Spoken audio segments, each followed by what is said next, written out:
In the tapestry of life, where every thread holds a story, America in Black and White emerges as a haven for the voices echoing through the heart of our communities. In this podcast, we wade through the rivers of our collective experiences, celebrating the vibrant hues of change brought forth by the whispers of hope and the roars of action. It's more than just a conversation.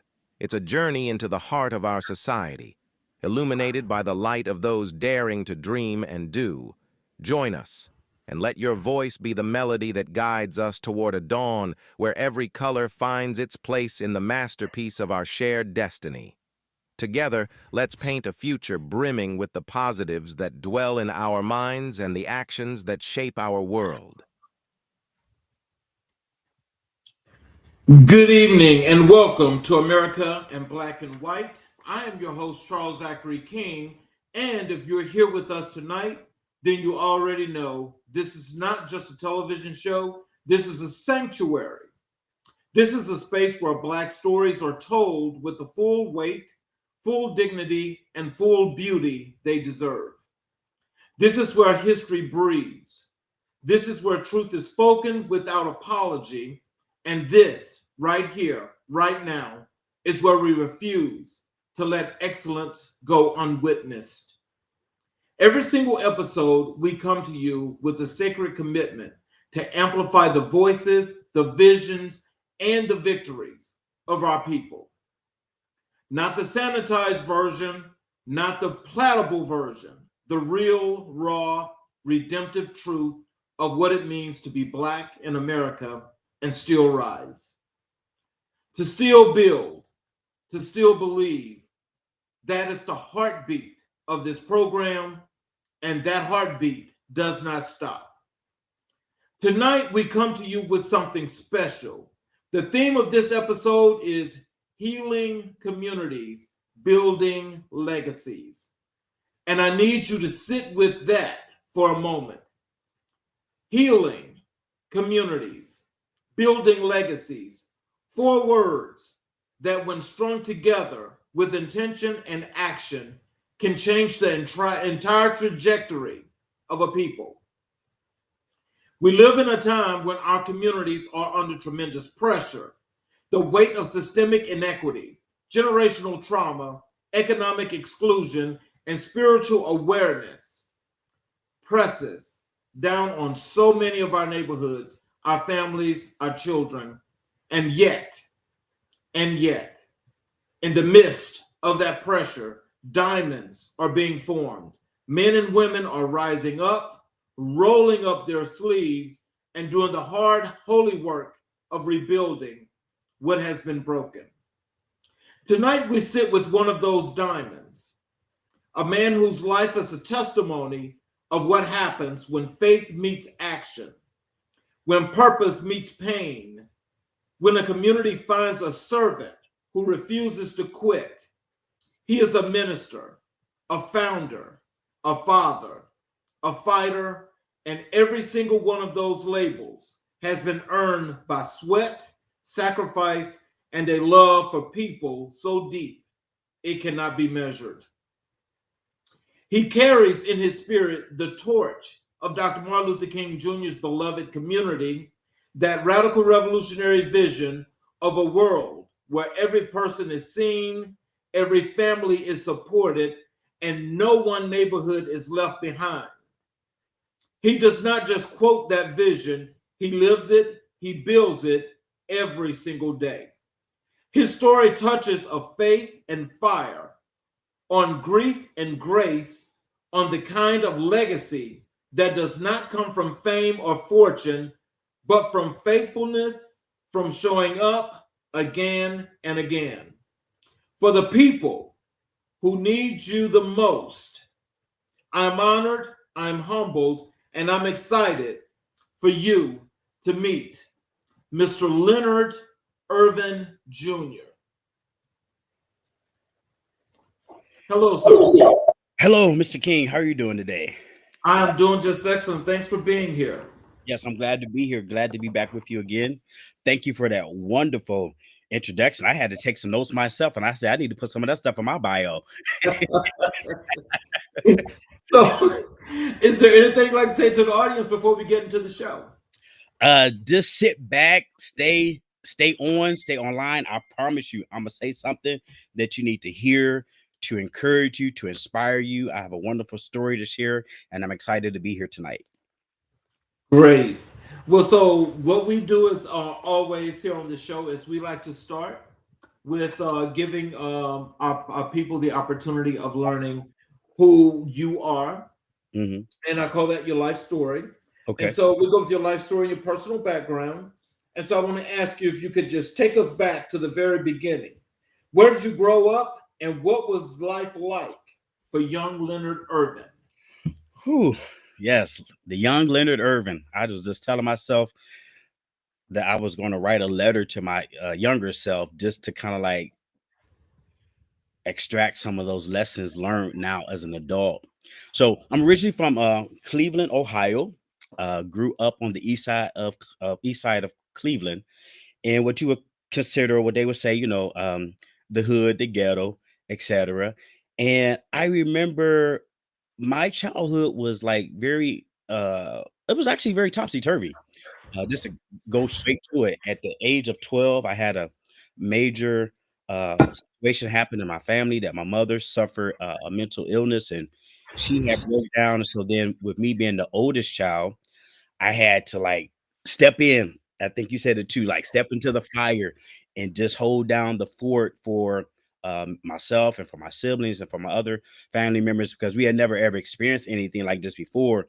So it was all new and trying to still go to school. I remember I was in seventh grade when this happened, and that's right before you become a teenager. I think I was 12 still, and that's when you start really getting out, finding out who you are, what you want, and that was robbed from me. So my Mhm. childhood was robbed from me. So that's what my childhood was like. It's like my innocence was taken away from me, and I had to put on, big man trousers and suspenders and take on responsibilities that I didn't even know that I was really able to do it. You see what I'm saying? And so, and that's where when we get back into later of it about the vision, how everything came about. But that's how I remember my childhood though, as really growing up. And I feel like there's moments where I kind of like do something to kind of like take back my childhood and get back my innocence and different activities. I just even bought a bike recently. Hadn't rode a bike in probably over 25 years, but I felt that inner child that's been healed now, able to like come out and smile and be seen again because it was taken away from me, unfortunately. So tell us about your grandfather. Who was he as a man, and what role did he play in shaping the person you've become? Yes, I love my grandfather. He was one of those men that was like very, I would say he wasn't strict, but he was stern. And so he taught me a lot of life lessons about finances and about, relationships and being a family man and making sure you have your own money. He said, make sure you keep your own money and that you put a handkerchief in your pocket and a pocket knife. You know what I'm saying? Pocket knife to wipe, the handkerchief to wipe off if you need to use a pocket knife, and then money to make sure you can get back home. As I was a young man at that time. So I love him. I love his memories. He's no longer with our family, but he has been instrumental in just the way that I saw him work. He always was willing to work for what he wanted, and he taught me that no one was going to hand you anything. And he said you got to learn how to play the game out here. A lot of people are playing checkers, but the real game you got to learn how to master is chess, and make Yes. sure make sure you're making the right move at the right time, so that you're not being snuck up or snuck over anything that may be happening with you. So that's the story I want to leave about my grandfather and his legacy that he imparted into me about being a man and standing on principle and not compromising your values and your self-worth. So, what values did your grandfather pour into you that you still carry with you to this day?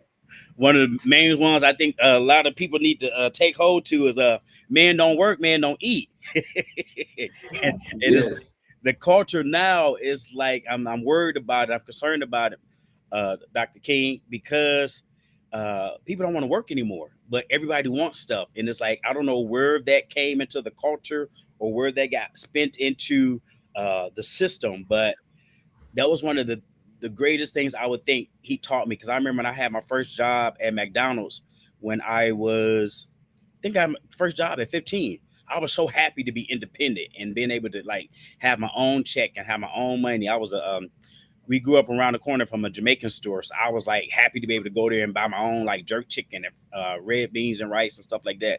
So that will be one of the values, and I think the other values that he taught me is to um, how you present yourself to other people is what people are going to value or respect about you. So, like I said, he always carried himself with respect, never tried to get too common with us as his grandchildren, even when he interacted with his kids and stuff like that. He just always, showed me without me even knowing at the time as I'm fleshing this out that boundaries are essential, boundaries are necessary in life, no matter who you are and where you're at. Well, so I want to say to each and every individual out here that's watching with us, I want to thank you for watching. I want to thank you for being here as usual, and those that are here always. I appreciate you so much. Can you tell us, when did you first feel called to serve? Was there a defining moment, a still voice, a sign you couldn't ignore? Yeah, actually, when I believe, because I had my first formal job when I was 15. So again, when I was about like 12, 13, when my mom was doing this, I remember a lady was walking down our street. We was about 5 houses from the corner, stayed on the street called Continental. And I remember her stopping right up under the tree that was like right there by the end of my driveway. And I heard her say, "Man, if I had me something cold to drink right now," because I think, yeah, the lady, she lived all the way at the end of the street. And we had a long street, so it was hot, summertime. She had a long way to go. And I heard her say she had something to drink. She would keep going to be able to make it down the street. And I remember the very next day, I was back out there with a cooler, and I had went to the Kroger. No, it was Finest at the time. I went to the grocery store, and I bought like a 24 pack of pop, and I had set it up and started selling canned pop. At that time, I was able to sell it for 35 cents and still make a profit off of it. And then the next day, it was like everyone stopped that day and like I sold out for real, for real. I sold out of the 24. They're like 35 cents. Oh yeah, I buy that. I end up making my own like little storefront right there at the end of my garage. We called it the NIC store. I got that from Lean on Me. Uh, and it was like a community staple. I did it for like 2 or 3 years, and I literally had other people working for me. We had schedules. I even had like little mini payroll stubs because we end up expanding from making selling the pop to adding water to adding popcorn to uh, baking cupcakes and cookies. So that's when I started serving the community right there, meeting that need, not even knowing that it would give me the vision that I have now. So I think servant leadership was always in me, even at 12, 13, when I started that store on my own and without any initiative for anybody else. I just kind of knew what to do. It's kind of like, when a dog has puppies, they instantly know how to be a mother, even though they've never done it before. It was like I instantly knew how to make this store be successful, and we had good money, and I was surprised at how successful it was. Wow.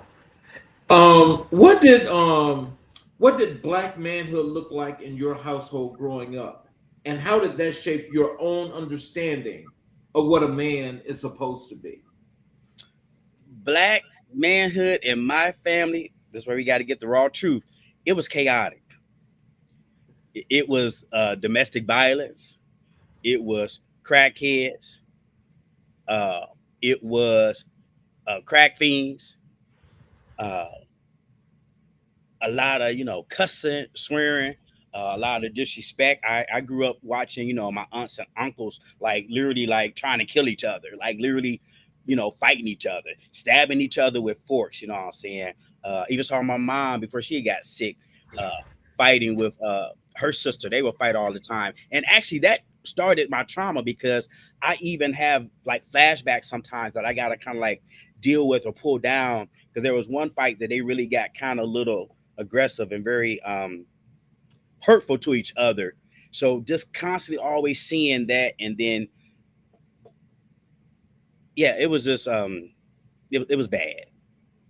It was bad, to be honest, about just seeing how family was. And I always remember kind of like, I always felt like one of the houses, like I felt like our house was one of the houses on the street that like always had drama. It was like about 3 or 4 houses on the street that the family was always outside fighting, and somebody was doing something, and just police having to be called and stuff like that. So police have been called a few times at our house for different domestic violence, between siblings, people in relationships. So yeah, and then I had a stepfather that would abuse me at times, and just aggressively punch me in my chest and my shoulders and stuff like that, instead of just getting the belt if you're gonna reprimand somebody or discipline somebody. So it was abusive at times, both verbally, mentally, and physically. I remember even getting into fights with my stepdad, trying to break up him and my mom, fighting and stuff, and him trying to put his hands on her. And I'm like, 10, 11, 12, you know what I'm saying? At that, still a young man, not even in my teenagers, experiencing this type of behavior. Oh, so what are the things have you learned from what younger you has experienced to where you are now, and how you have developed to be this true community leader? Well, one of the things I had to realize, and maybe someone watching understand this too, is that all of that was putting anger inside of me. I had a whole lot of anger. I had a whole lot of bitterness just about how my family was. Even though I went to school and went to college, it was still those incidents that was part of my childhood, and that no one ever came and said, "Hey, don't get caught up in that. There's something better." I didn't really even know there was anything better besides what I had been presented, because technology and stuff at that time, you didn't have a whole lot of access to a whole lot. We didn't have cable regularly, so it was basically regular TV. Watching. I remember the Cosby Show, Family Ties, stuff like that, trying to give me some positive reinforcement to help me understand what a good family could look like, or a good family could appear to be. And coming from a situation or environment where that was not our norm, I had to deal with anger, being the tough guy, and not really wanting to have community for real, is what I remember as a child coming into my adulthood. Is I was not even really willing to acknowledge it. What I want to say to those who may be listening, at some point you got to be honest with yourself and ask yourself, why do you just want to, like, I remember I would literally, when I used to go out to the clubs and stuff, I remember I would literally be out, like, subconsciously in my mind thinking like, oh, I wish somebody did something today. It's like I just had it in me, and I just wanted it to come out and be expressed in a violent way, because that's all I knew was violence. You see what I'm saying? I didn't know or grew up around people communicating, and I grew up with people yelling over each other, people talking over each other, people just arguing, people being drunk and being obliterated and just saying all type of vile things to each other, that I thought that's what we did, as men. And yeah. As you think about it, for some people normalize that kind of behavior. What were some of the things that you learned that you realized that this was not normal behavior and you had to get above the fray? Like arguing and always wanting to have the last word, and feeling like I was going to make you argue with me, because I used to love to make people argue with me. I used to love to argue. I love the drama. I loved all the theatrics and all the other stuff that goes along with creating problems and just wanting to be difficult. You know what I'm saying? And I was that person. I would literally be difficult just to be enjoying being difficult, not even knowing I was being difficult, but I was, and not willing to compromise. It was like I had developed a one way, one track mind. Like, hey, it got to be my way or the highway. You know what I'm saying? Either get on board with the way I want to do it, or like get out my life, get out my face. Had a very dismissive type of personality. You know what I'm saying? Like, I just had to be in control. So I did, out of all the trauma I grew up with, me, and then that's where I had control issues. And we can be so controlling, and she can't do this and she can't do that, or they can't do this or they can't do that. Whatever you're doing as a leader, you can be very controlling. As an entrepreneur, as a brother, as a friend, you can have a friendship and you're very controlling, and it always got to be where you want to go, and everybody got to do it the way you want to do it. And someone having too much fun, then you got something to say about it. So though I would say the anger and the control is two things that I really, really had to unpack and learn about compromise, learn about give and take, learn about what real love is, because we think, because we got this big, macho attitude, we got this anger, oh, I'll get you together, I'll knock you out in one punch. We think that's what we're here for. We think that's what we're created for. We like to say that's our identity. You know what I'm saying? Oh, I'll cut them off. Oh, my clap back, my shut off game is like lethal. And when we say those things, we're still in our charm and we don't realize it. Wow. And again, I got to tell you, as I think about that, and I can remember, when I was growing up, that, as you say, there's a few houses that's always on the block, where you have those things going on. But, just as I think about that and I look back, when I think about younger me to now, I want you to tell me from, for you, when you think about younger you as you were going through those things, Mhm. and it's like it's always chaos and disorder. What was the point, the turning point for you that got you away from that, where you started to get better in all the things that you were doing? You know, it's interesting. I had like a two-edged sword. So as much like chaos and drama and all that dysfunction that I had going on, I can say it now because I'm through the other side of the storm. But God's hand was on me at the time. Mhm. And I say his hand was on me at the time because I had opportunity uh to smoke and drink, and I even remember I was invited a couple times to be part of a gang and different stuff like that. It was like I never wanted that, because I saw what it did to my uncles and saw what it did to my aunts, and just how like chaotic my family was. It was like I didn't need nothing else to add to my resume on that type of lifestyle. And I just remember in school, I really excelled. It was like I didn't struggle with academics. It was something that was like a natural thing for me, that I was able to do my schoolwork. Again, was a regular child. I had my own issues and problems. So I'm not going to say that, but it was like somehow I was able to still go to school and finish school despite all the drama, despite mom being in and out of, mental hospitals, despite of all the other issues that we had going growing up as a child. And, I haven't said that part yet, but my father wasn't in my life either, even though he was in Cleveland. But I remember there was a point in time in my life, I probably did not see my father for like 5, 6 years straight. Wow. And we were in the same city. And so we missed some of those, important highlights of my life, my adolescent years. And then he came around um, somewhat after graduation into the college years. Despite all of that that was going on that time in your community, Mhm. I want you to describe your community, as it did these things for you, as it raised you. Um, what did it teach you about resilience, about survival, and about belonging? Yeah, I remember, I grew up in the hood, and, it was the real hood. Police stayed out there. We had boys on the block all the time.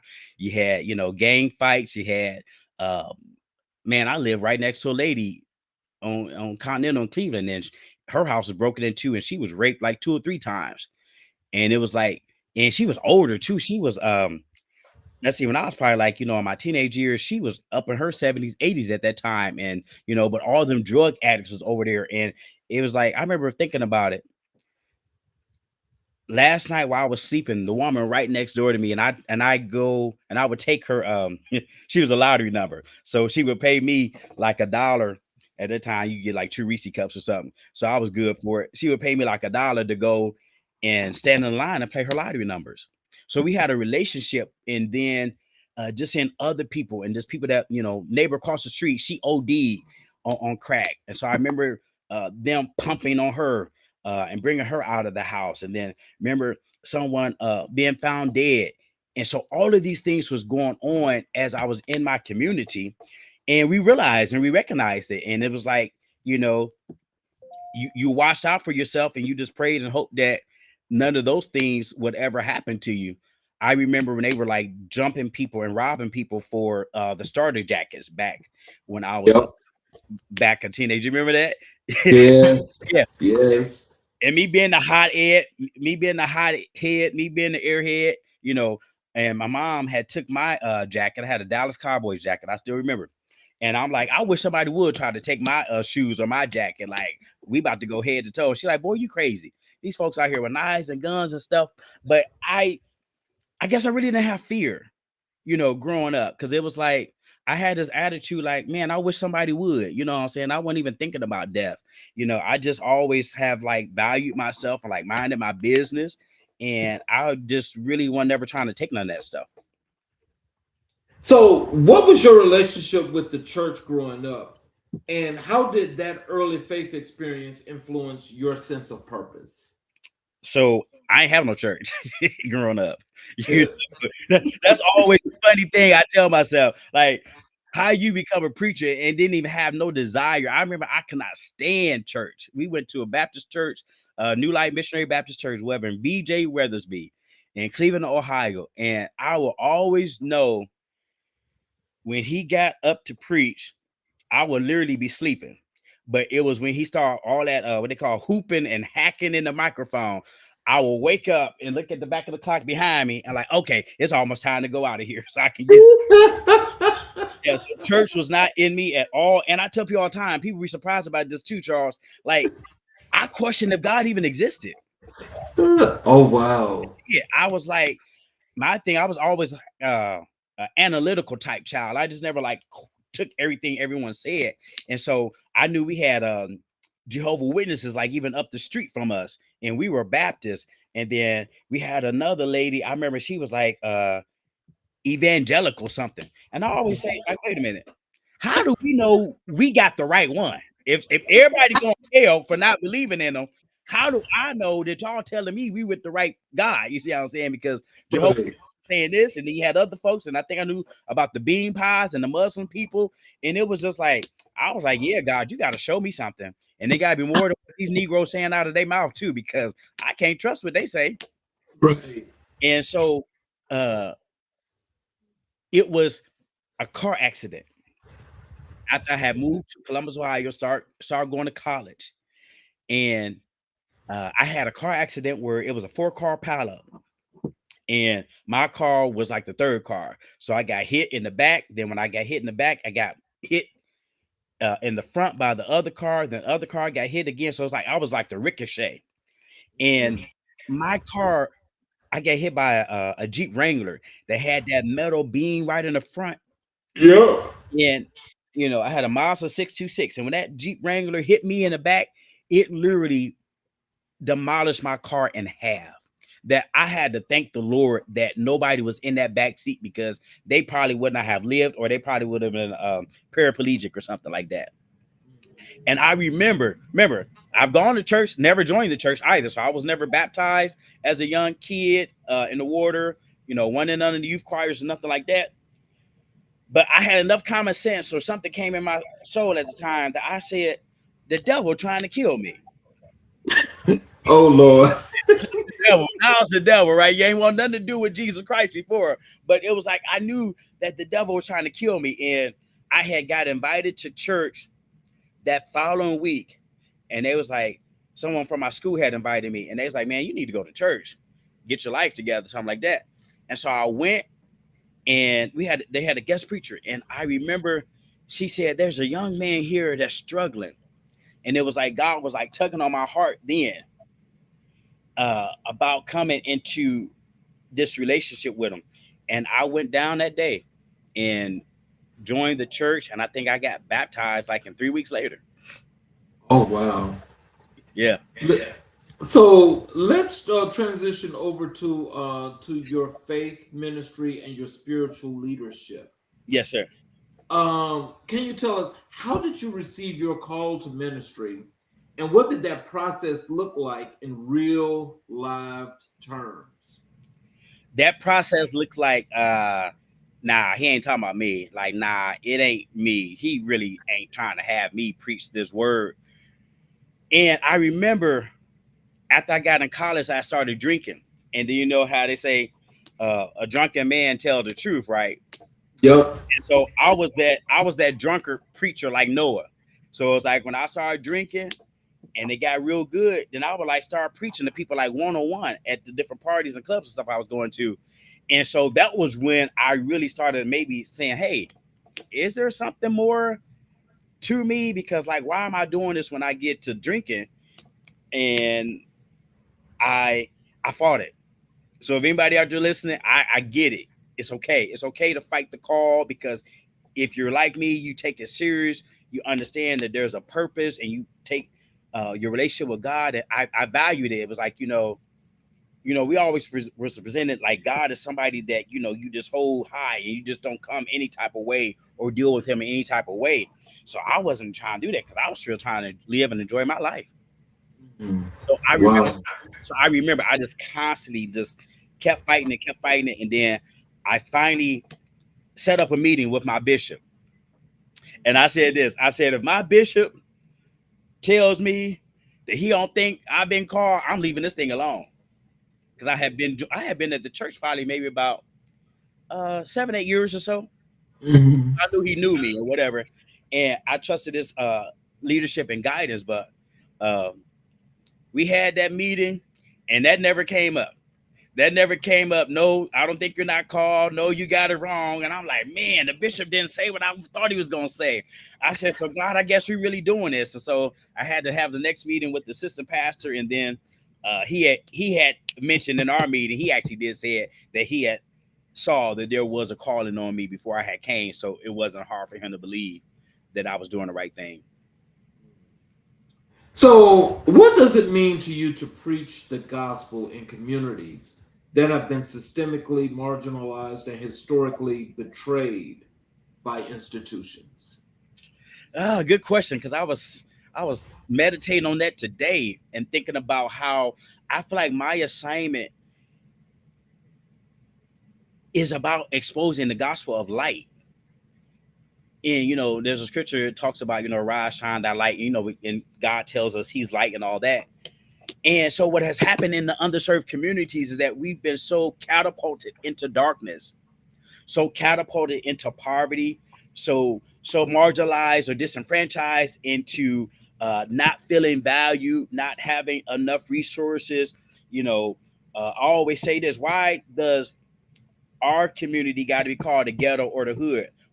Why it even have to be labeled such terminology that already puts a dark cloud over the people, over the community, over the young people, and it really does.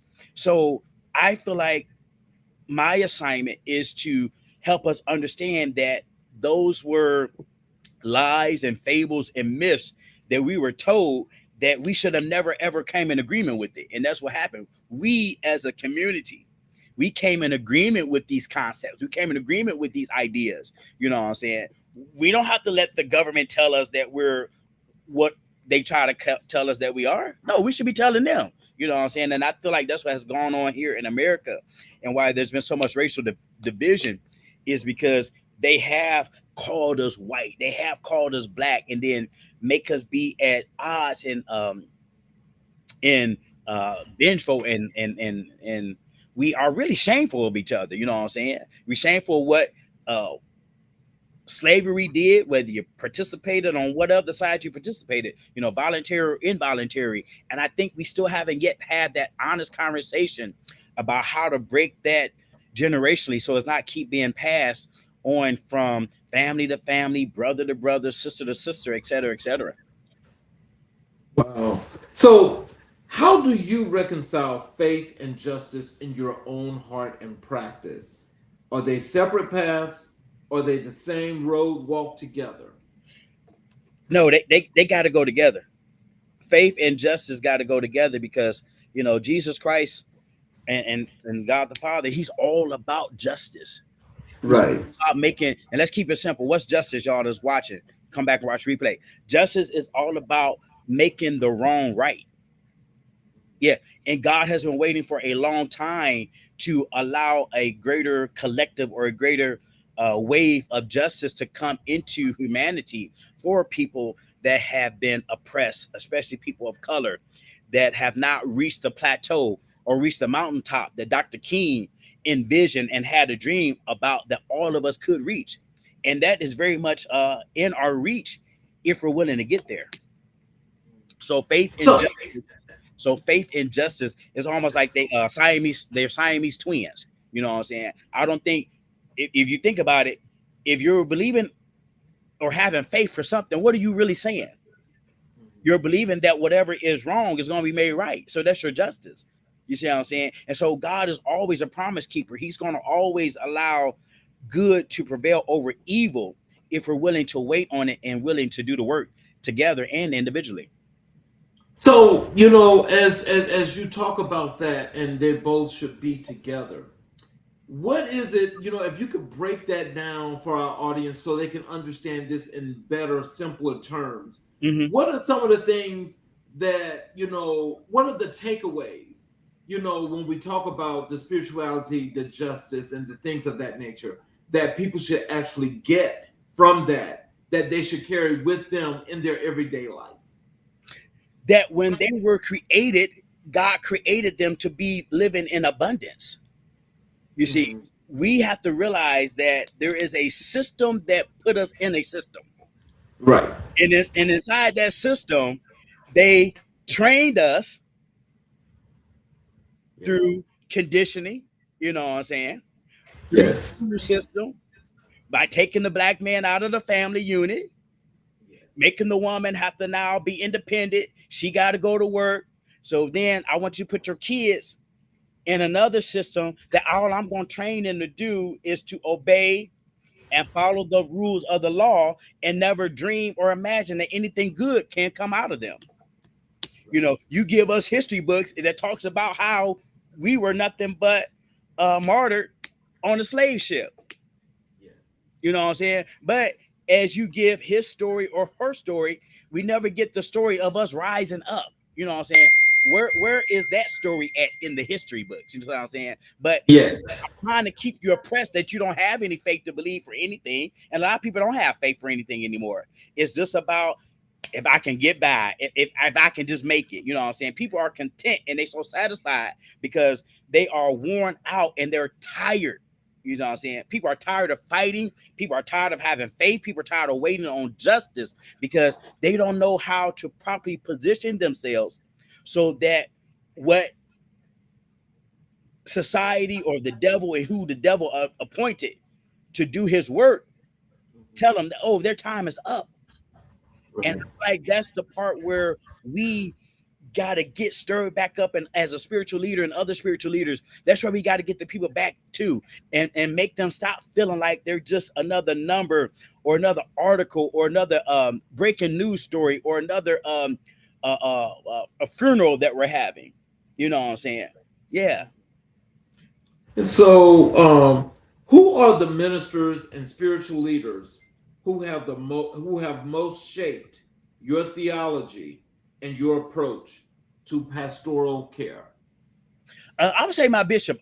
What I love about my bishop, his name is Bishop Jerome Ross out of Columbus, Ohio. And I went to Tristone Baptist Church. He was very hands-on. He was one of those pastors that, we had a nice sized congregation, like about 1,000 members, but he knew everyone. He would come and embrace you and come and talk to you. He was available for appointments. And so he taught me that love and just loving the people unconditionally and being long suffering with him, because there was times when I had to go and meet with him for different things I was dealing with, one thing I took away was that he never ever made me feel like I couldn't get out of what I was in. He never ever like branded me as a reject or as a menace. There you go. Thank you. As a menace to society. You see what I'm saying? Like he always uplifted me and empowered me and encouraged me and didn't make me feel like I was going to hell because I did fall short. You know what I'm saying? And that's why a lot of people have gotten away from faith because they're tired of those messages. We're tired of you trying to tell me that a God is so loving that because I do fall or stumble, like I'm just gonna be in a brimstone lake of fire, and that's all that's gonna happen to my soul. Like, yeah, and all that gaslighting that you got going on from the pulpit. Yeah, I don't lead like that. I don't preach like that. I preach and teach unconditional love, and I teach that God is patient with you and God is going to meet you right where you at. Does not matter how long it takes because you're here on a journey by yourself and your assignment is only yours and nobody can ever take away your assignment. So you ain't in no rush. Right. So, what is the hardest sermon you have ever had to preach, and what made it so difficult? The hardest sermon I had to preach was talking about the Matrix. Talking about the Matrix. Yeah, Oh wow. yeah, and I say that because we hear about it, you know what I'm saying? We hear people talk about the Matrix and all that, and Yeah. they had the movie and all that, but it was like the Lord had really dealt with me to really see and understand how we, even the church under the spirit of religion, is inside of the Matrix. Right. And that was heavy because I had to expose people that we like to look up to, even people of color that we hold in high esteem, that they're on the grid or the side that is not truth. You see what I'm saying? They're there to be a gatekeeper. So it was exposing the gatekeepers in our society, in our world, in our earth.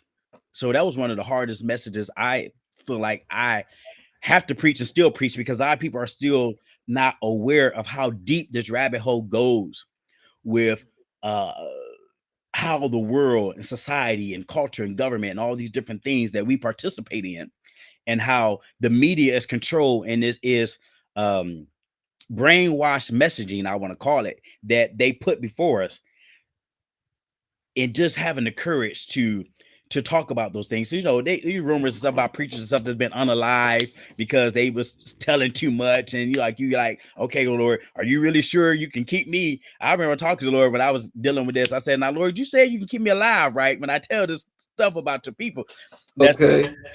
and he's been good and he's done just that. So yeah, that was one of my hardest messages.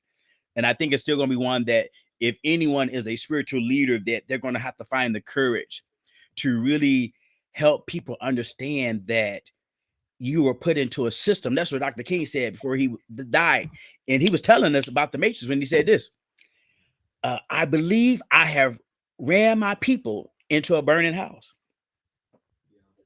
See, I always look at, like, don't look at what he said while he was still in the good prime. Look at what he said right before he was about to die, without even knowing he was about to die. See, life already knew he needed to leave that. But guess what? Many people, when they think about Dr. King, they don't highlight that message. Right. They want to bury that because that's the truth in there. That's the revelation in that. You see what I'm saying? Because he saw it at the very end that we really did better by forming our own community, forming our own land, forming everything, our own city. Let's go ahead and say it. Yeah, we should have had our own state, I believe. Yeah. You didn't want us to be anything, but then when we tried to do it in Tulsa, Oklahoma, and different bombings and stuff that you did, you always tried to tear down where we have tried to build ourselves up, because you really don't want us to be free, because you really understand that you're only controlling us by fear. Yeah. Yeah. When you think about when you use the Matrix and talking about that sermon, with the philosophical text and philosophizing what that actually means, can you sum that up in a word or two for people to understand? This is what they need to know from that point. Break it down 2 terms and move forward. Yeah, I heard the word illusion. Okay. Yeah. So when I say Matrix, is I want you to understand that everything is programmed TV programming. So, what I'm saying, there's a reason why the news come on at a certain time of the day. Is the reason why it comes on late at night. So everything that you see is an illusion, is that there are actors playing an actor, is what we don't understand. And yeah, you said two words. So illusion, and I would say actors being actors. Okay.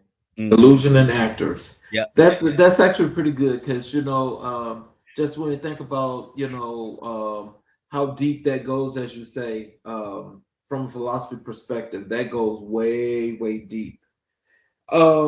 Let's transition over and talk about your work in community wellness. Community wellness, your 501c3, Yes, sir. and let's talk a little bit about that. Tell us the origin story. What was happening in your life and in your community that inspired you to found Community of Wellness? So going back to what I said earlier about all the trauma, the drama, the anger, and I had reached a point right when the pandemic happened. It was like I was like having my own like mental breakdown. You know what I'm saying? It's like I had got heavy into drinking and got heavy into depression, and I was drinking to cope with the depression. And so when I had my breakdown, because I did have a breakdown, I did fall into and finally accept that I had depression. I think I was diagnosed with major depression disorder. And it was when I realized I was really hating myself. I had built up this self-hate because for 10 years, I'm up here just going through the motions, faking it till I make it. You know what I'm saying? Still going to work, still going to church. At that time, I just was a elder in the church. But I had not dealt with none of the stuff that happened in my earlier years. So it just kept building and building and building and building till it just like exploded and imploded. And I went through the process of getting myself together and getting the treatment and the different diagnoses. And I remember they even put me on some psychotropics at the moment. And I told myself, I ain't about to be able to take no hee ha ha pill. You know what I'm saying? Every day. I refuse to. I'm gonna be normal and I want to be focused in my right mind one day. And so Yes. I worked to get myself there. And then it's like I had an awakening. Yeah, I did. I really had a true spiritual awakening. And that's when I started seeing the matrix and how it was really set up to keep me in a prison, you know what I'm saying, to keep my mind in a prison, because I started thinking about all the goals and the desires that I had. And I'm like, what happened to those? How did you get off course? How did you steer away from them? And I was sitting there one day looking at my life, and the doctor was giving me reports about my blood pressure and my cholesterol. And I just like, man, I need to get it all together. And so I started off just being on a holistic wellness journey just for me. Right.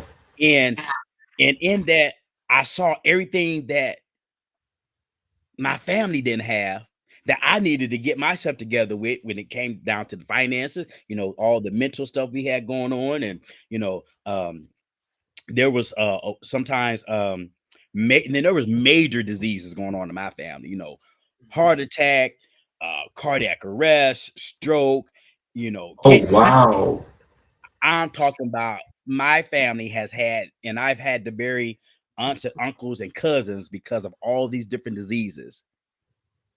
And I'm like, man, I don't want to be that way. And the doctor, like, if you have to put you on a cholesterol pill, I think when the doctor said he gonna have to put me on a cholesterol pill, I'm like, wait a minute, I can't do that. Okay. Yeah, because I was hearing stuff about the cholesterol pill and how like it messes with your heart and stuff like that. And I'm like, heart disease already ran, in my family, on my mother's side, on my father's side, and everything else. And people's heart just stopping when they get out the car. And I'm like, I ain't trying to go like that. And so I had an awakening, and I had to come to Jesus moment where I had to like, it was like Paul when he had the Damascus Road experience, like he had to turn around and go towards the light and come out of the darkness and come out of the fellowship with it. And so I've been building my life back up, and that built up the community of wellness. And so what I did was I just mirrored what I did for me, and that became the blueprint. Mm. Well, you know something.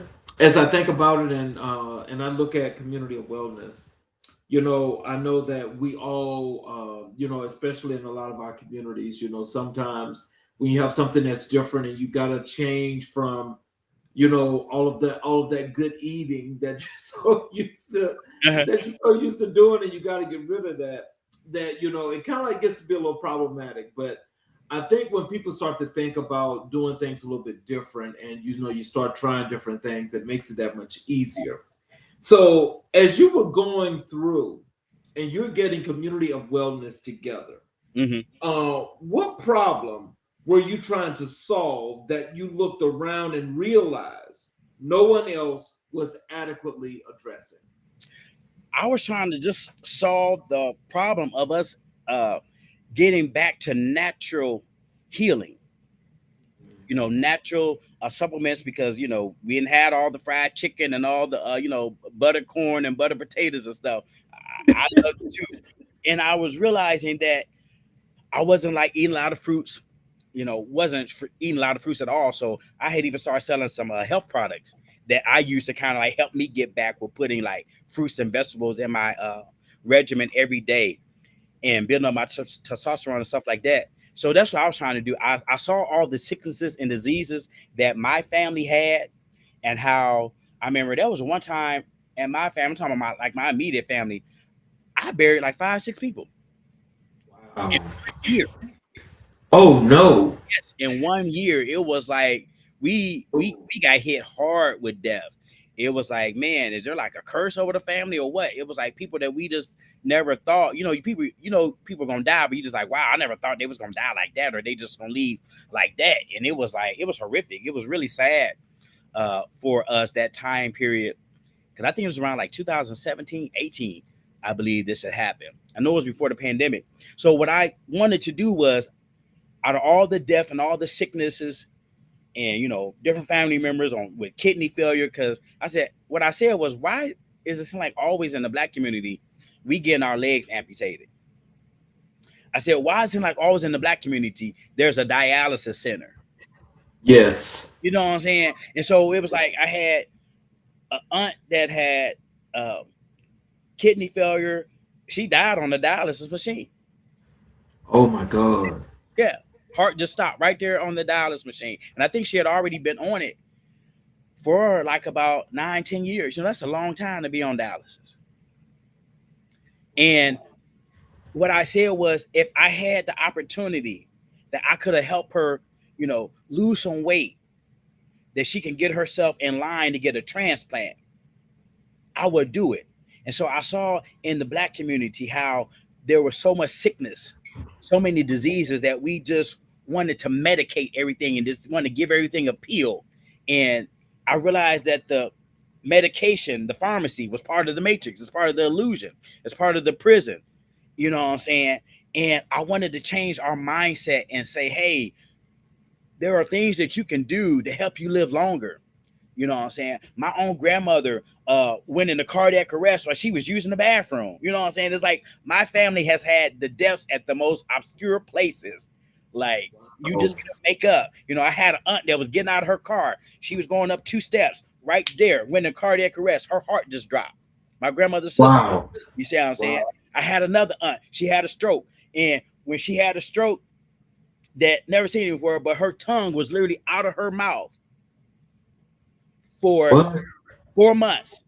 And they said it's a very rare case, but it was just like the whole. Oh wow. Yeah, I'm talking about horrific stories that I've had to live and witness as to why community wellness is such a part of me, because I cannot save my family. I got the receipts. I got the stories of watching my people die harshly from sicknesses and diseases because we put all type of vile things inside of us. And I'm like, I couldn't do it for my family, but if I can help save another person from living longer, or having to have their foot cut, or having to be on dialysis for 15, 20 years of their life, then me coming here and me enduring all that trauma and all that pain and all that grief, and being able to impact 1, 2, 3, or how many ever number the God wants me to impact, then it's been worth it. Then I've taken all of my setbacks and allow it to set me up for a comeback. You see what I'm saying? Wow. You know, I gotta tell you, you know, as I listen to that is one that will more than make one think. Yeah. But you know, which is why I think with a community of wellness, you know, I gotta say that it's gotta be making a difference, and I'm sure that it is. Can you walk us through what community of wellness actually does on a day-to-day basis, and what does that work look like in real time? Yeah. So on a day-to-day basis, me as a leader, I'm praying for the people that are assigned to me, that are with me right now, and I'm praying for those that are assigned to me in the future, that they find me, that they locate me. And right now, well, the past year, because we're coming into our 4th year. So this past year, since last October, thinking about all the seniors that was in my family that did not make it, I've been working with grandparents and getting them back on track for a holistic wellness track. Because I feel like a lot of times when we get older, we feel like we just gotta, die sickly, and we just gotta die, always being in pain and always suffering. It's like, why when we get older, we feel like we gotta just stop being healed, that we just gotta be suffering, and we always gotta be in a wheelchair, we always gotta be in a cane, and all the other stuff. Like who teaching us that? Who told us that? The Matrix. Yeah. So That's crazy. But go ahead. I'm sorry. no, you got a thought? You can interject. Come on. Well, what I was just gonna say is that, you see, this is all of that poisoning that's being put into our communities, because Yes. there's never anything healthy, and we could never have our own grocery stores. Yeah. It's always a place of where you can always place nothing but fast food. Yeah. It's always fast food. Mm-hmm. You don't, if you're going to eat anything else and you want anything else, now you got to go at least 15, 20 miles outside of where you live to get it. Yeah. Which means this is why you have to always cook really good meals yourself. Mm-hmm. So that's what I was just thinking of. Oh yeah, and we've been everywhere too. With the Mickey D's, and then the pizza joints, Little Caesars. Think about all the things that's always in the hood. You always got the McDonald's, and that's a whole nother conversation about what that food is and what that food isn't. Then you always probably normally have a Little Caesars. Little Caesars love to be in the neighborhoods where there's poverty. Keep giving us $5 pizzas, and ain't no telling what that is made up of. You see exactly. And all this stuff. Then you always only have a Chinese restaurant in the hood. Like I said, why ain't never the Chinese in the Chinese neighborhoods? You never see a Chinese restaurant in the Chinese neighborhood. Mm. Yeah. Why do they always come into our neighborhoods with all they soy, and knowing that soy is bad for our heart? You see? Exactly. Yeah. Exactly. And then I had to realize this. They don't never give back to the community. But you always in the community taking the black dollar, taking the people of color dollar. Right. Your unhealthy food, but you can never ever get you to do anything for the community. I've even reached out to them, so I'm talking facts. I ain't hating on nobody. I've reached out to these places right here in the community where I'm at. Say, hey, I do X, Y, and Z. Can you do something? Oh no, we don't do that. I said, and I called them out one day. It was a Chinese person. I said, but you keep feeding us all your nasty food. Yeah. Killing us. We don't know if it's even real meat or not. It may be dog, cat, or whatever. But you causing us heart, blood pressure, and making our heart be out of rhythm and everything, and cholesterol. Yeah. And so we gotta be willing to be educated and see what's really happening. And I'm teaching them, I'm teaching the grandparents about getting back to loving themselves. Yeah. Stop loving that pill bottle, but love the fact that you can get well. Because as long as you keep thinking that you're sick, you're going to keep being sick. Exactly. Life and death is in the power of the tongue. So it's been good. It's been a slow walk because, they older. So I'm dismantling, 60, 70, 80 years of bad living, bad teaching that they have incorporated into their life. And when I do it, I always tell them about my grandmother. I said, I didn't get to do this for my grandmother, but I'm going to do it for you. And so we got the Grandparents Association. Even this weekend, we have on our I'm doing the first, and I've done previous wellness or community wellness picnics, but this is the first grandparents association picnic that we're doing this Saturday, and I'm excited about it. So, what does wellness truly mean in the context of Black and underserved communities? And how is that definition different from the mainstream conversation? I would say for me, and what I think of community wellness, it's about living a holistic lifestyle. And I understand that in that what may work for one body, that's where everybody got to find out about their own body. You know, the world of matrix taught you that one BMI is for everybody. No, it got to go about your culture, your demographics, your height, and a whole lot of other stuff, that there's no one perfect science to anybody's body. But if you get in tune with your body and listen to it and understand what it likes and what it does not like, and that's what I'm teaching, like find out what your body like, what your body can accept, what your body can reject. You know what I'm saying? Because I found out that I couldn't eat chicken anymore. And I was a chicken connoisseur. I was chicken breakfast, lunch, and dinner. Fried chicken, baked chicken, Roosters chicken, BW3 chicken, KFC chicken, Popeyes chicken. I was a chicken. You know what I'm saying? Right. But something with the chicken and how they do it and different things that they put in it, it was throwing my autoimmune system off. And it was like inflaming my leg, and I was having to go get treatments and stuff like that. And so got treated with that, and then got back on chicken. And I found out, oh, it's the chicken, because my legs started getting back inflamed. And so I never thought that I would not be eating chicken. So I don't eat chicken. So that's me. That's my holistic lifestyle, my holistic regimen that I have to do. So then, I supplement it with turkey. I can have turkey, but I can't eat that bird. Something about that bird don't like my soul, and we ain't in agreement anymore. Do you think it's all the hormones that they put into the chicken? I can think of what it was. Yes, that's what it is. It's the hormones in my body, because I'm now eating more clean, and I'm doing more grounding and like holistic type activities with my body and with nature. So I'm trying to like bring synergy in me. And so my body was rejecting it because it was overloading my immune system with all them hormones from the chicken. Yep.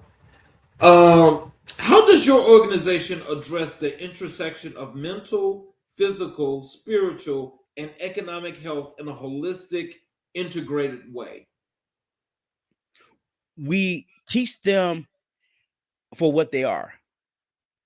So, I teach financial literacy and basics that you need to know about that. I teach you about physical health and going to the gym, so each, as I would say, each college is, that's the, I'm speaking to the future of it. So it's like each one of those would be like a college, the college of financial literacy, the college of mental health, the college of physical health. So that way it's all about us educating us, and especially people of color, because we just don't know what we just don't know. And we've never been taught, you know what I'm saying? Like, teaching these seniors how to do exercises. This is why you're sitting in a chair, and, women losing muscle density as they get older. Like, you need to be doing something that'll help support your back so we can get these seniors off the canes. And because a lot of them probably are not stretching or doing any muscle strength anymore, that they've lost it. So I incorporate all of it for what it's worth. Again, so I'm touching every part of your life. So let's talk about your social justice and systemic advocacy. Yes. How do you define social justice, and why does it feel more urgent, not less urgent, in the Black community right now? I define social justice is when you are creating not only equality, but you're creating equity. Right. EQUITY. And reason why I say that is because if they create a program and let's say it's based off of a certain income bracket, you should not be deprived because maybe you ain't got no income. But that's still something that you need. That's still a service that you need. You know what I'm saying? You still need a roof over your head. You still need food and shelter.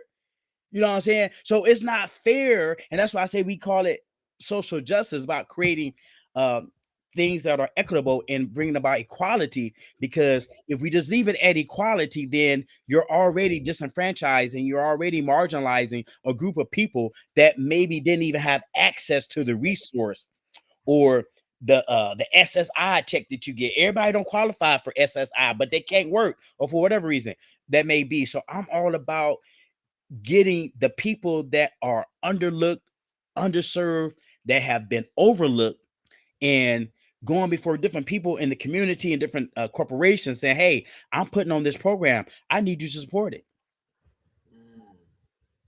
And it's about advocacy. So I'm big on advocating. I met with a few different political leaders and different leaders in the community, and I'm still doing it and letting them know, hey, there's a people on the south side of Columbus that is not like getting any traction. Because something about Columbus, where I live at, is like everything is for the north side of town and for the east side of town. But we go on the south side, it's like people don't think that those folks over there need any love, but everybody know in the state or the city that they're struggling on the south side. You know what I'm saying? We can't keep turning our to a deaf ear or putting blinders over our eyes because those ones over there, they may smell a little different, they may need a little bit more work, because they're a little bit more intoxicated, a little bit more inundated with drugs and addictions. But that's where we go and be the light and take that gospel of light with this holistic truth and begin to show them another way and begin to draw them. What the Bible says, draw them by loving kindness. When I pull up with my team and we out there serving food or giving out hygiene bags or putting on different events, one thing they cannot say is that when they come into Leonard Ervin Jr.'s presence, is that they feel like I'm judging them or I'm asking, why ain't you got this or why ain't you got that? I don't care about none of that. How can I meet you today? What do you need from me today? What do I have today that can benefit you to lift you up in humanity and make you feel like that you're part of a community, you're part of a social experience? Because that's what we're all here for. We're all here for a social experience. And that social experience has taken away. So that's why we need social justice. Yes, sir. Yes, sir. You better preach that because that's so true. That's right on point. That's right on point. It don't get no simpler than that. Yes, it's a social experience and it's been taken away. You know what I'm saying? We should be able to go and be in communities and share. And, I said, why is it that now the young people, as they label them the white ends, I said, why are they acting out like that? I said, let's go. I said, they're having a social experience too. So what socially has not happened for them that needs to happen, because all they're doing is crying out for attention. Yeah. That's all they're doing. Why they at the beach taking over, all that is just they want attention. And I promise you, if we talk to any of them, they will probably say they don't probably really understand what love really feels like. Right. And why don't they understand what love feels like? Because AI is teaching them. Oh Lord, you got that right. Yeah. So they don't know what love is. They don't know about being in harmony and having a relationship. No. Right. It's about making a video real quick and I got 30,000 people liking it and telling me something about myself. That ain't love. That ain't relationship. So their part of their soul is crying out for a fellowship that society has tried to make it or limit it to some social, they use that word again, social media. You see what I'm saying? But the social media is interfering with the social justice so that you're not getting the right social experience that you can even love yourself as your neighbor. That's why you acting outward and just acting chaotic and dysfunctional and trying to harm people that you're supposed to be enjoying life with. Yes. Yes. What systemic barriers do you encounter most often in the communities you serve? And how do you begin to address them? I feel like on the social justice side, and I'm only talking about from where I'm at in Columbus, Ohio, that I feel like being a Black man in a society or city that is kind of like predominantly with white leadership, let's say, and they want to push all of the women. And hear my heart, women, before you turn up your nose at me.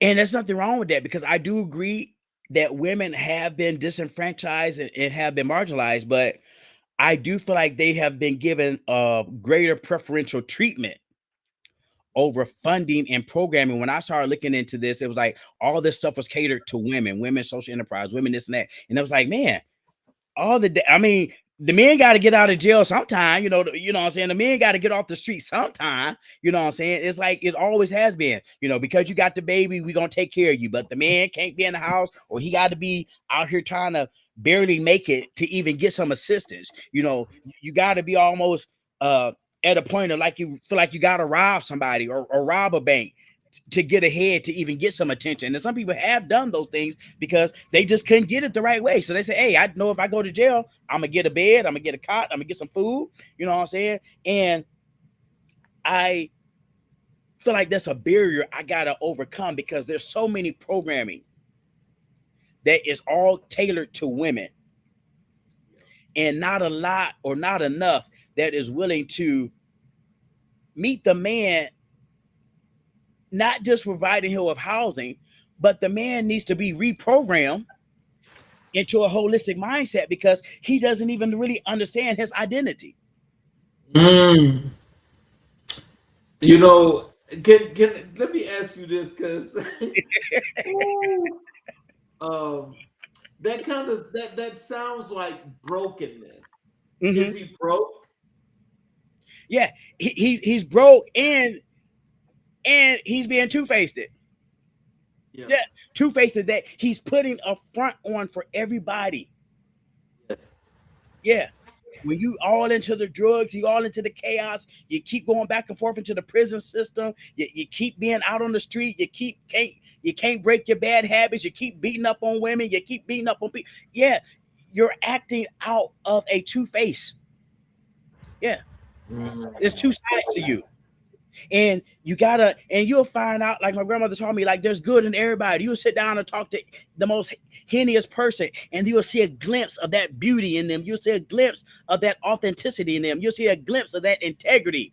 But it's about making that man feel safe and grounded, and understanding that was never ever about you being vulnerable, even though it is a thing now, because you got to kind of like be vulnerable, because everybody ain't willing to be their authentic self. So that's why I say it's an identity issue. And so I want to get back to teaching men, young or old, that it's okay to be in tune with yourself. It's okay to understand that you don't agree with everything, and that you need a voice at the table. And when I am coming out and advocating, it's like I feel like I am fighting more than I feel like a woman will have to fight to get something for a woman, when I'm trying to get money and funding for a man. Right. Oh wow. Ooh. There's a lot. There's a lot to that, and I Yeah, think it can really be unpacked. And that's like a whole nother hour on yeah, that one. yeah, exactly. How do you believe faith communities need to show up differently, more boldly, more consistently in the ongoing fight for justice? I think the faith community need to get in the fight. Mhm. I feel like a lot of the churches have just kind of like been barbed wire in when it relates to justice, and leaders and pastors advocating for their members and different things. I don't feel like the church really got into that yet. I feel like there's a grace that is coming, that we can tap into social justice. But a lot of churches, I don't feel like they are, running programming or trying to seek to develop a model that will bring in a new influx of believers. You know what I'm saying? And it's like everybody can go online and get church. Excuse me. So what can we offer different? And I think when you start being able to meet people right where they're at, not where you want them to be, trying to preach Jesus down their throat, but showing it, you know what I'm saying? Showing love, going out, talking to people, going out, talking to these young people, And a lot of and that's why they say churches, 85, 80, 70% women, is because a lot of times we have given up on man. You know what I'm saying? We've given up on the male. We've given up on the man. We've given up on the king.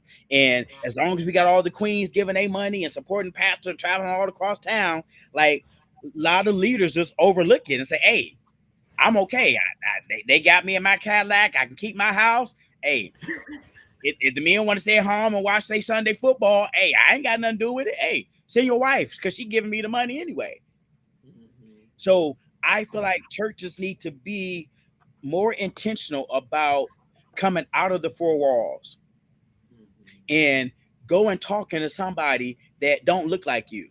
When I'm out there in the street, I talk to everybody, male, female, white, black, Italian, Hispanic. It does not matter. If I feel like if I cross your path and you're willing to let me talk to you, I'm gonna talk to you, speak to you, let you know it ain't gonna be like this always. And I feel like that's what we got to do. We got to get back to touching the people. No, before we we got to the show when we chatted, I told you we do Black History 365. Yes, sir. I want to go to here with Black History, legacy, and your cultural identity. Can you tell us how has your life and legacy of Dr. Martin Luther King Jr. shaped your work, your worldview, and the vision you carry for your community? He has shaped it in the sense that I told myself I believe that I can be one of many that can carry the fulfillment of his dream. That he can create a community, create a city, create a space, create an environment where people, boys and girls, men and women, can come together in fellowship and collaborate and work with each other for the greater good of all people, not just one people, not just for the Jewish community. You see, we can follow and find something from them, but they can't be the only one. Right. And I believe that Dr. King and what he did and his legacy and different books I read from him, he has inspired me to pick up the torch where he had to leave it. And I think that's what has happened in the world. It's like the world is waiting. And maybe the new strategy is that in each city, we find a leader that can pick up the torch. It's not about a one-man show or one man doing 1,000,000-man march or 10 billion march anymore, but about you have an impact right there within your own confines and limits of your own city. Right. If we had like 1,000 Dr. Kings in each city, not over each city, but 1,000 Dr. Kings across the nation that had that vigor, that had that belief, that had that vision, that had that tenacity, that had that courage to cry out, not just in the prayer closet, but cry out at public call, cry out in front of the different leaders of your city and say, I see a melting pot. I see people being able to come together because at this particular point, you got every particular race or nationality suffering with some type of mental illness or disease. Yeah. Suicide has increased among all nationalities. Yes. Now, this is what they do because I love my dear black people. Now, this is what we do versus every other culture. We gossip. So we put all our business on social media stuff. Now, all the other cultures, they keep it in-house and shove it, through private text messages or when they come to each other's house. But it's out there. Yeah. Yep. So we got to be willing to bring full disclosure. You know what I'm saying? Just like when you go to prison. It just ain't all black people. It's just that we get the worst sentence, but I've gone to prison for 12 years. A lot of those prison camps got more white people in it than they do black. Yeah. But the Matrix, the news, any report that you get, I'll never tell you that. Of course not. Right. So that's why I say there's a different strategy we got to take. We got to take up the cross from where Dr. King left it off and ask for new strategies and new innovation that I think if we bring in a collective of people of color, the Indians, the Puerto Ricans, the Hispanic, the Asians, they're all dealing with illness. They're all dealing with suicide. Yeah. And they starting to get a little more weighty too. You know what I'm saying? Yeah. Yeah, and dealing with, overeating and stuff, because I, all that right rice, you know what I'm saying? So they Right. do something together. Yeah. But that stuff we got to be willing to teach them, you see what I'm saying? Yeah. Right. And that's what I feel like Dr. King has empowered me with, the faith and justice, is that his dream can be a reality.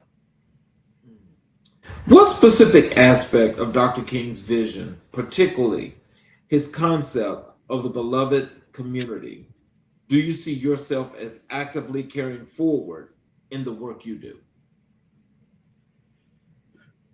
Removing the stigma of being judged by our color. If I have one goal, if I have one legacy that I'm going to be intentional about, and why I always, speak it and say, I'm going to be, community wellness is a multicultural thing.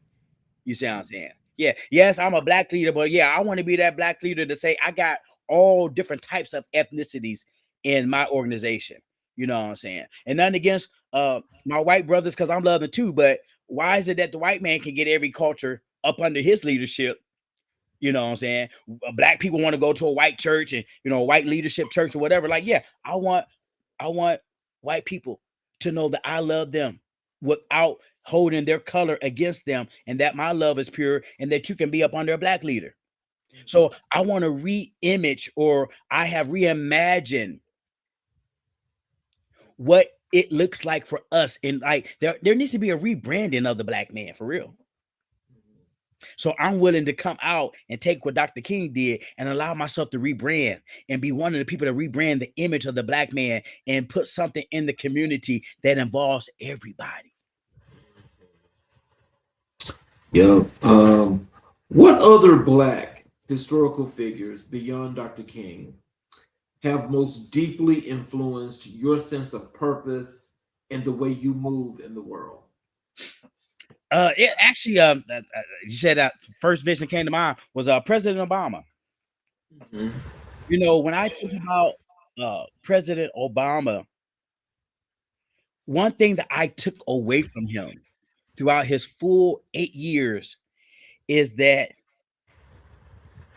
now I'm sure he had told Michelle he had some moments he had to pause before he spoke. But on that camera, he did not allow the negativity of what other people thought about him to influence how he presented himself. And that's a masterpiece. That's a piece of art to be able to do that, because people, as I've learned myself, people will try you when you're trying to do something good, and they will try you on the day that you ain't prepared for them, but you got to be willing to react in a way that allows your character to stay truthful, to allow your character to stay respected. And I had to give them to him because I know he had heard some things and been told some things that it would have changed who he was had he not mastered who his identity was. You see, when you master your identity, when other people, I've learned, when other people do stuff to you that is contrary to what that you know that you are, oh, it may come, but it ain't about to hit and make no impact. The words ain't gonna plant no seed in my soul, in my heart. I can keep the main thing, the main thing. And what's the main thing? Being an example of what authentic, true spiritual leadership is supposed to look like. Wow. That could not have been put no better, because, as you just think about that though, because, a lot of people can see a lot of different things and we all don't see things the same. Yeah. But I think, when it comes to President Obama, I think there is something for each and every individual, not just here in the US, but around the whole world, that they can take from his 8 years in the White House. Yeah. Because he truly set a standard that I don't think will never be touched again. Mm-hmm. Yeah. Because, he was pure excellence. Hands down, right? Hands up. Yes. He was pure excellence. Yeah. Yeah. I never saw him fumble. I never saw him sweat on any question, any accusation, interview after interview. And again, those are the ones that they allowed us to see. You see what I'm saying? So right. You're right. It was just like, when I think about like doing the work that he had to do and just operating with different cultures and different ethnicities and just always staying in his true identity. It's like that's powerful. Yeah. What does Black history mean to you personally? Not just as an academic discipline, but in your bones, in the lived experience, in your identity. Black history for me is about, making impact. I think we all, if we open up our hearts and look at what we actually do for each other, we all have our own story of being part of Black history. Yes. So for me, Black history is about when someone comes into my presence, that I make a lasting impact, that something positive you can take away from having a quick interaction with me, even if it's at the grocery store, even if I'm, walking down the street and I see you, or if I'm walking in the park and I say hi. It's just all, I feel like all of that, every moment that we got is a part of history, because uh 5 minutes ago is the past, and that's already history. Right. Um, what legacy are you building? When your work is done and your chapter is written, what do you want people to say about Leonard M. Ervin Jr.? That this man started with little or nothing to build with, and that my foundation was built from the ground up. I didn't have no money set aside. I ain't have no big check or anything waiting on me. And then, the people that passed away, they ain't telling their business, but they ain't have no life insurance, so they ain't leave us anything. All them deaths. I said, man, ain't nobody got no life insurance. We ain't do this right, y'all. So, but yeah, it's just about understanding that I came from small beginnings. I had my struggles. I had to overcome um, different things in life that was inherited and also systematically that was given to me. But like Maya Angelou said, I rise and I still rise. I rise Yes. from the ashes of the dust. I rise like the phoenix sun. And that's what I want people to realize and be able to say about me was that, oh, Leonard Ervin Jr., he allowed himself to rise from the ashes and did not allow his beginning or even his middle be his ending, because I'm here to make impact now. Oh, that's what's up. I love that. Final question for you. Yes, sir. If you could speak directly to the next generation of Black leaders, the Mhm. young men and women watching this right now, what would you say to them? I would say have a dream. And with that dream, don't be afraid to put the work in, to let you be a part of it and have the starring role, that it actually is fulfilled. It actually is come and it actually comes to pass. I think if we get back to dreaming and imagining bigger and better things and actually willing to put in the work and take the risk, you got to be willing to take the risk. And you take the risk, you start realizing, oh, the matrix is nothing but an illusion. That there is resources, there's funding, there's opportunity, and especially if you have a relationship with my heavenly Father, He's going to back you, He's going to support you, He's going to put the right people in front of you, and you're going to be at the right place at the right time. So don't be afraid to dream. Don't be afraid to take the risk to start your dream, and be willing to put in the work until you see that dream is fully fulfilled, that you can sit back on that front porch and drink you some lemonade and be like, wow, I can't believe I actually built that. Okay, you did it. Yeah. So in closing, what are some words of wisdom and encouragement you'd like to leave for our audience? Tell them how to connect with you via social media, your website, just all of those good things you'd like for them to know. Okay. So I would say that be okay with using your voice.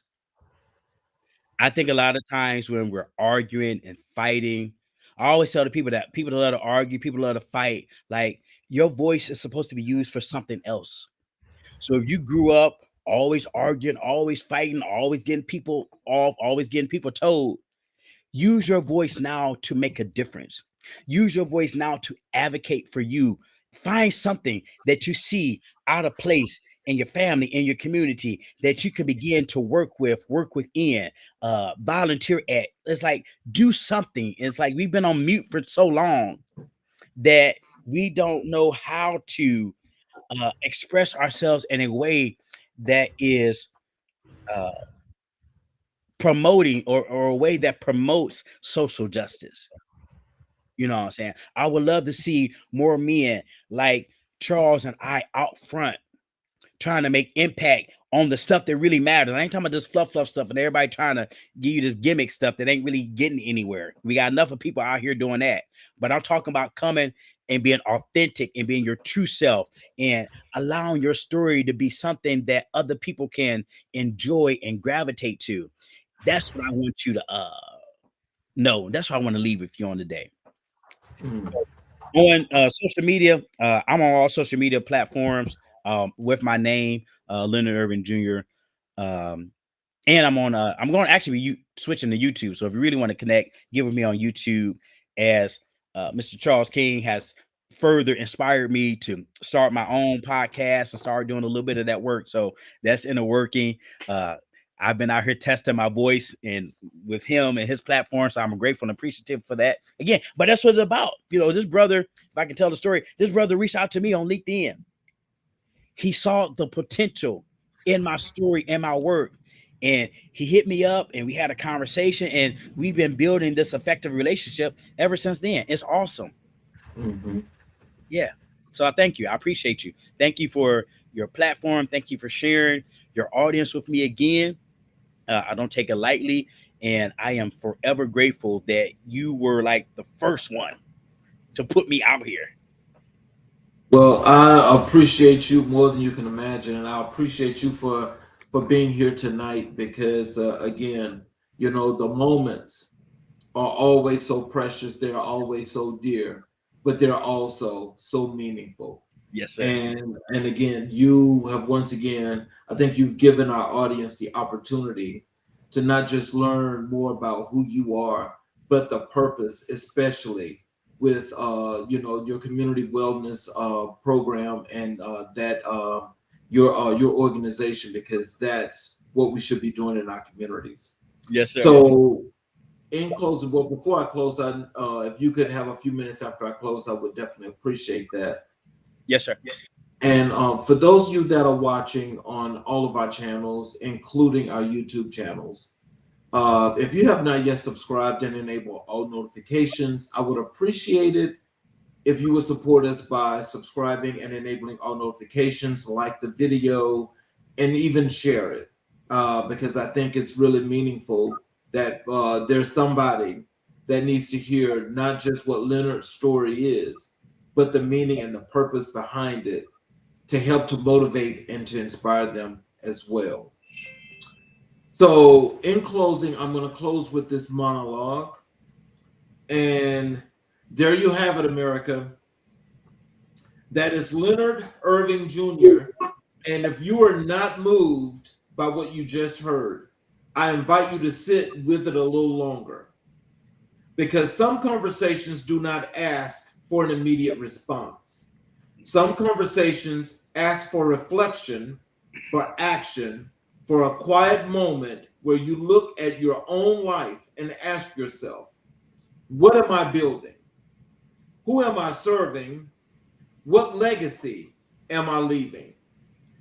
Tonight, we talked about healing, not the kind you find in a quick fix or press release, but the deep generational community-wide healing that happen when people of purpose decide to show up and stay. We talked about faith that does not flinch in the face of injustice. We talked about financial literacy as liberation. We talked about the beloved community not as a distant dream, but as a daily practice. And we talked about what it means to be a man, a father, a minister, and a servant, all at the same time. I want to encourage every single person watching tonight to look up Community of Wellness, 501c3. Support the work, share the mission, because organizations like this led by people like Leonard, are the infrastructure of our healing. They're not waiting for a government grant or a national spotlight to do the work. They are doing it right now in real communities with real people producing real change. Find them, follow them, fund them if you can. And to you, our AMIBW family, thank you. Thank you for watching. Thank you for believing that our stories matter. Thank you for being a part of a community that refuses to be erased, refuses to be silenced, and refuses to stop dreaming. Please like this episode, share it with somebody who needs it, subscribe to America in Black and White so you never miss a moment of this conversation. And leave us a comment. Tell us what Leonard said that landed in your spirit tonight. I'm your host, Charles Zachary King. This has been America in Black and White, Season 4, Episode 110. Until next time, keep healing, keep building, and keep shining. Good night. You all have a great evening. We will see you tomorrow evening for another